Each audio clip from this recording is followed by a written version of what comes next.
জব্বার ভাই। আফরোজা, আমি চলে যাচ্ছি। চলে যাচ্ছেন মানে? বাংলাদেশ দেখতে আসলেন, কেমন দেখলেন তা একটু বলে যাবেন না? শুনতে চাও যখন, তখন একটু বলি।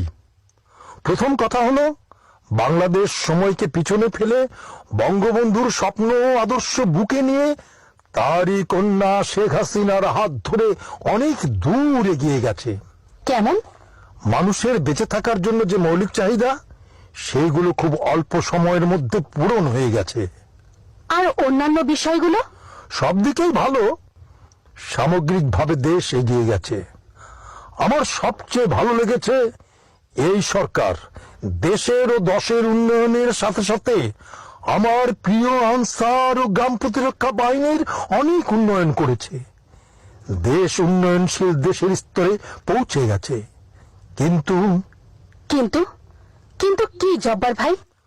উন্নয়নের পথে এগিয়ে যাওয়ার পথে বড় বড় কয়েকটা অসুবিধা আছে। সেগুলো রাস্তা থেকে সরিয়ে ফেলতে হবে। সেই অসুবিধাগুলো কি জব্বার ভাই? কিছু লোকের দুর্নীতি, মাদক ব্যবসা আর অতিরিক্ত অর্থলোভ। সবচেয়ে দুঃখজনক হলো, কতিপয় শিক্ষিত লোক বিদেশি অর্থদাতা প্রতিষ্ঠানকে প্ররোচিত করে অর্থ বিনিয়োগ বন্ধ করার জন্য। পদ্মা সেতু অনেক আগেই হয়ে যেত, কিন্তু তাদের অপতৎপরতার জন্য দেরি হয়ে গেল।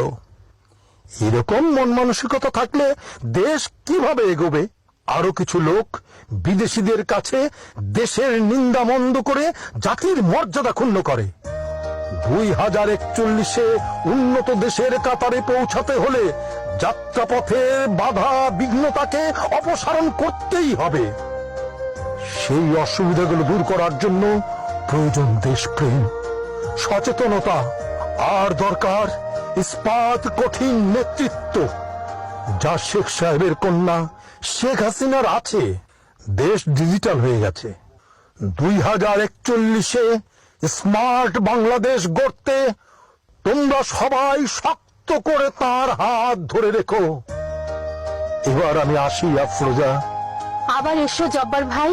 আমি বারবার আসবো আমার প্রিয় আনসার ও গ্রাম প্রতিরক্ষা বাহিনী দেখতে। আমি যুগে যুগে আসবো আমার এই জন্মভূমি দেখতে।